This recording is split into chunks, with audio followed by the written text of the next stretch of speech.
Hey guys, Trip here again. And it's sad, but I let my FlySky fall. And the result of that fall was it's broken that off, which I glued back in place with some super glue and hot glue. And it damaged my 3-phase switch. But I've ordered another one from Banggood, and it feels sort of like the rest of them. There's the parts it comes with, and in order to make this work, I've had to sort of solder 2 wires together on the inside, and well, to be quite honest, I'm not so sure which wires are going to be soldered back on here. But I'll find a manual somewhere, I guess, if I can't compare to other switches that's in it, and I'm pretty sure I'll be able to figure it out. So what I'm going to do is I'm going to solder this switch back on, and I'm going to screw it back into the controller, because, well, I want this 3-switch controller. That is how I use flaps. You can use the variometers on the front, but if anybody has this control, there's no mechanical clicks in these variometers, so you can't really use them without making an offset so that is flat and then there's flaps. It's still a bit annoying to use. I'm not so sure what the sense behind those variometers are, but while you're flying, they're pretty awkward to use, so I prefer the 3-phase switch when I'm working with flaps. I'm probably not going to use the 3-phase switch for the flaps on the glider, because this thing only allows you 3 mixers, and when you program flaperons, you sort of need to use channel 1 and channel 6, and then you take up 1 mix to mix the ailerons together, and then you take up 2 mixers to mix the flaps in, so what you're left with is no mix left to mix in some rudder. So when you engage the flaperons, you sort of balloon up into the air, and you've got to compensate that with your stick. Now if you FPV and you're really high up, because I fly this glider really high up, you can't exactly see what the glider's doing all the time. So it's not that easy to compensate with a stick when you don't exactly, well, you can hardly see the aircraft in the air.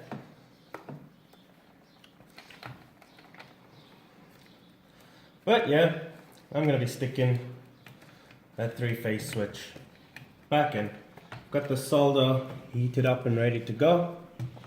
It's about 400 degrees at the moment.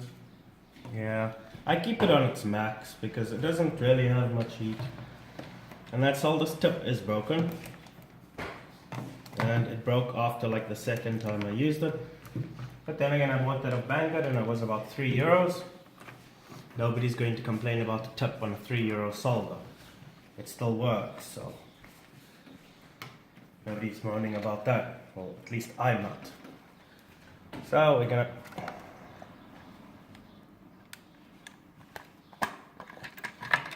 take that apart.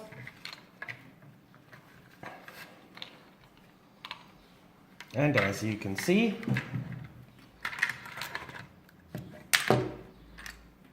just get that off there.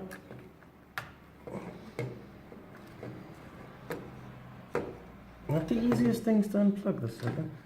Pull it on the corner should bring it out, but it's a bit awkwardly placed, so yeah, I struggle just a little bit. What I should use is a flat screwdriver. I have one in this multi-tool. I think, yeah, there we go. You should just be able to take a flat screwdriver out. And this is the trainer port, so I'm not overly concerned if I damage it because I'm never going to use it. Although mind you, you don't know what other complications or shorts it could cause. I have the tendency to work very roughly My wife will tell you that I make her nervous sometimes. And that's the battery. There we go. We got that apart. Just for interest's sake, there's where you tension the throttle stick. You can't tension it anywhere else. And these gimbals are very loose. They don't feel very good quality gimbals. But then again, this is a €40 transmitter. We're talking about €40 transmitter versus the cheapest Spectrum transmitter, which is €90. It's double the price. And when you buy this transmitter, you also get a receiver, an 8-channel receiver with it. So yeah, that's sort of how I've made this work. What I've done is I soldered the white wire to the yellow wire, and yeah, pretty much that's how I made it work. So I guess the white wire goes at the bottom, the yellow one in the middle, and green one at the top. We'll see. Just got to desolder this. There we go. There's a bit of oxidation on my soldering iron. That's slightly annoying. It's starting to oxidize just a little bit. And I don't have a sponge to wipe this off with, so I'm just using this piece of sponge cloth. It's actually a dishwashing cloth, but it seems to work. It's obviously not wet enough. Now what I need to do is I need to tin the wires. And I've got a cube of flux somewhere. There we go. I'll just open this up. I got this off Banggood as well. And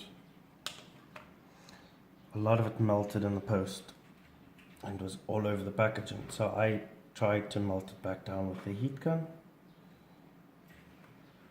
And just get some flux on it. This is probably not advised, but I don't care. I'm going to do it anyways. Just to sort of get a bit of... Okay. This is really thick solder, so I do stick it in the flux just a little bit. Just so that I can get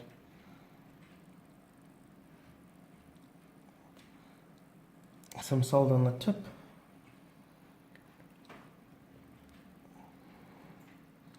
This creates a much easier melt of solder.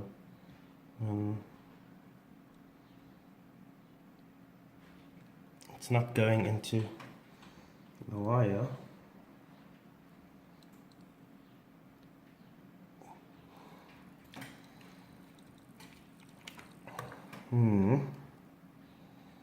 Why am I messing this up? Okay, let's turn up the switch instead.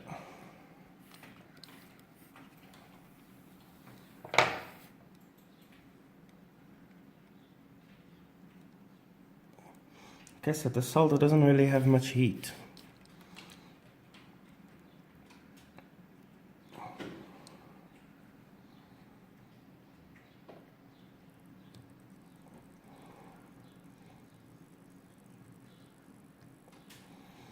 You don't need to get too much solder on it to turn up these switches. Some guys call this pre-turn, and sorry my hands are a bit shaky, but that's just me. There's nothing I can do about it. I've got some old fighting injuries. I'm not street brawling. I'm not a hooligan. But I do have some old fighting injuries that tend to still bug me today. There's nothing I can do about that. I've learned to live with it.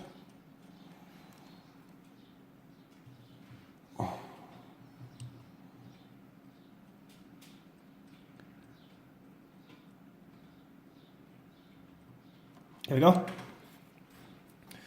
Okay, switch is turned up. And now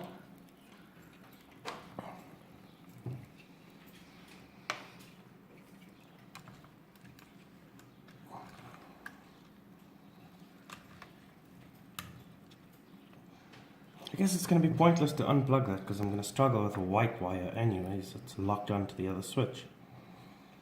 What I'm going to try and do is I'm going to try and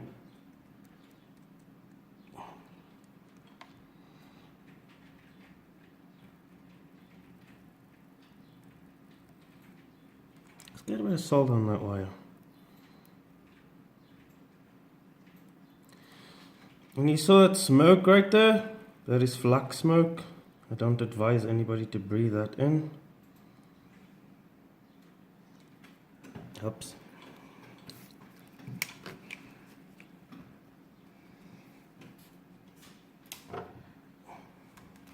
It is pretty toxic stuff.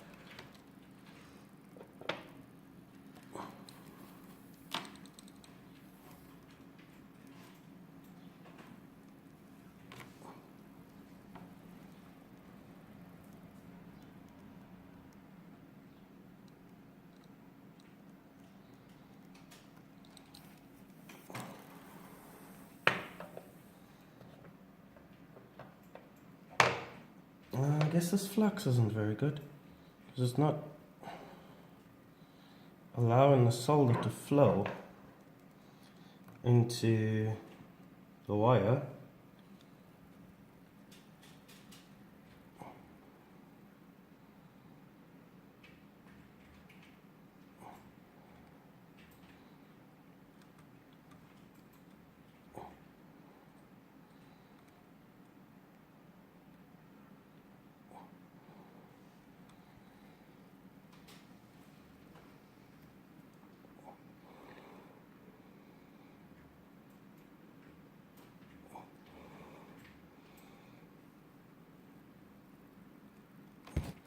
It's not working out for me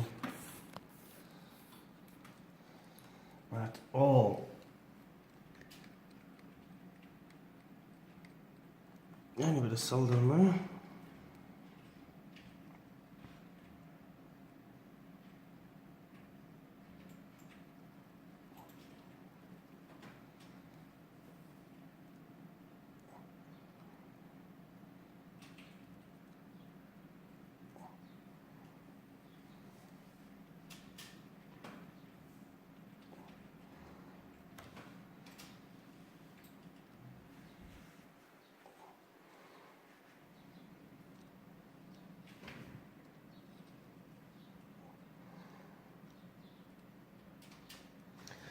Yeah, that's too much struggling for my liking. Really. Look completely like an amateur.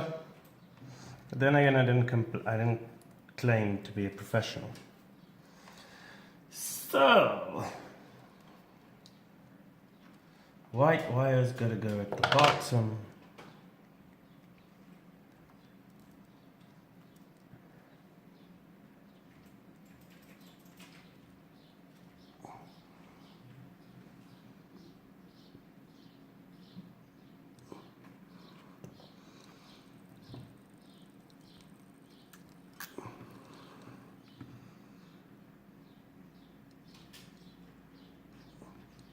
We're just gonna hold and no,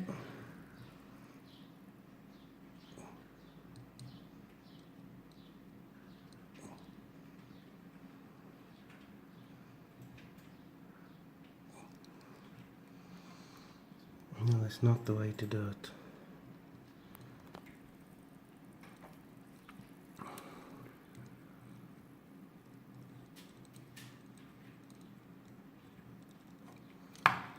Some solder on there. And we should just be able to hold and press and burn the wire.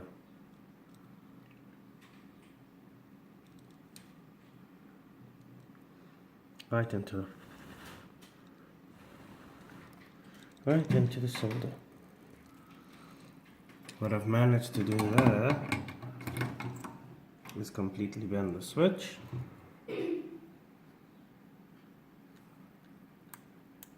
Or melt it.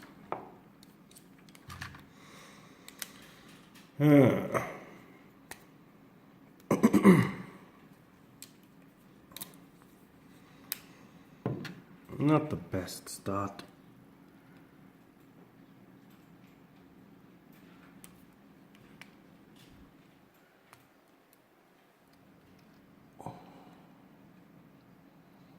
bend it back.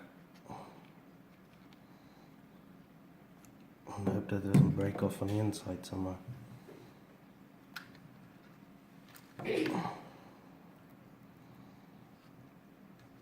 Okay, we're gonna pause right now, and we'll come back once I've gotten all the wires in.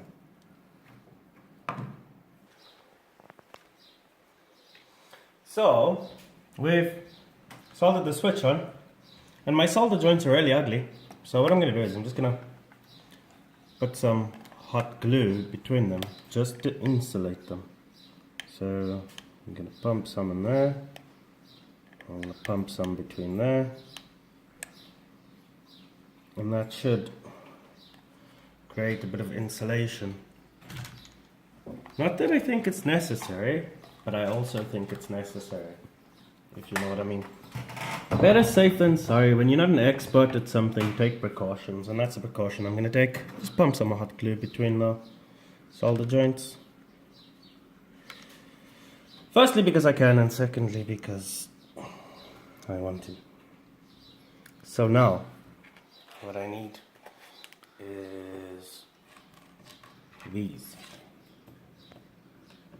And I'm not so sure how they fit in here.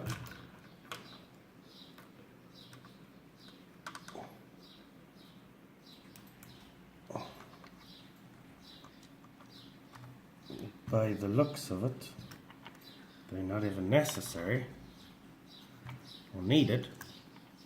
So what I'm going to do is I'm just going to slide the switch in. I'm going to tighten it up and see if it sits there securely. If it doesn't, I'll figure out how those other little thingies could help me. I'll just flip the switch to the middle, tighten it up with this, and that should be it. In is the switch. Messy on the inside, looks fine on the outside.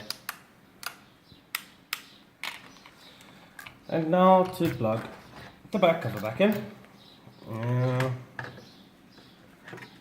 Let's get my flux out the way.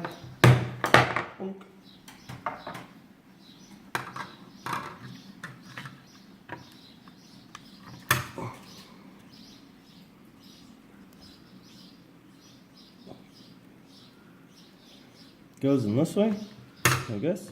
There we go. And this one should go in like so. Straight. And like that. Just make sure none of my wires are going to be clamped on by like that. And this clips back into place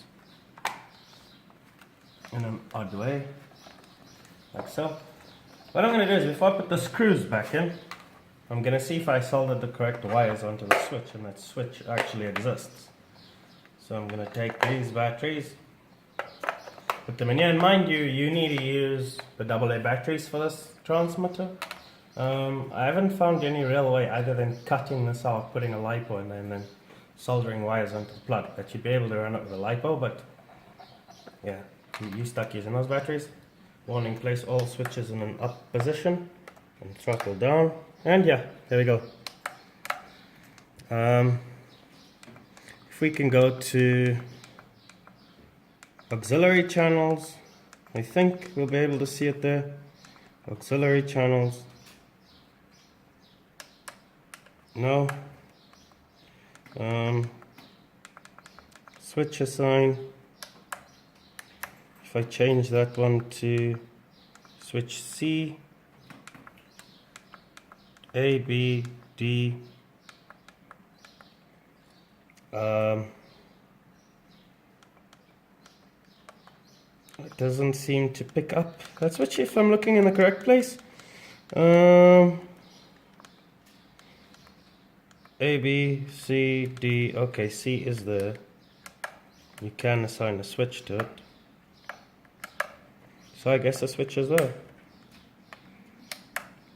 To see if the switch really is working, we put it down, switch a transmitter on. It says warning, place all switches in the up position, and up the transmitter comes on.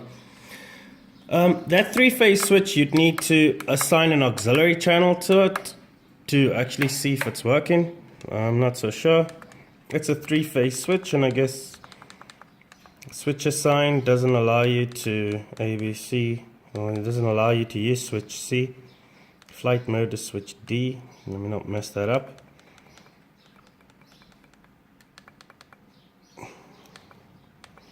Well,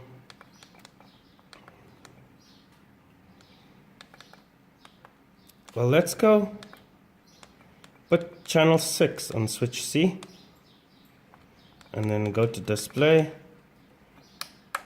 and clearly you can see it works.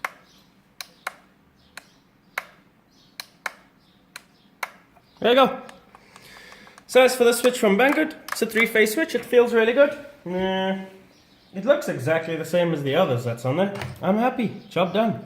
I haven't put this back, but I'll get that back. And there we go. My FlySky is repaired. We've got a new switch. It's in. It works. Thanks for watching, guys. Cheers.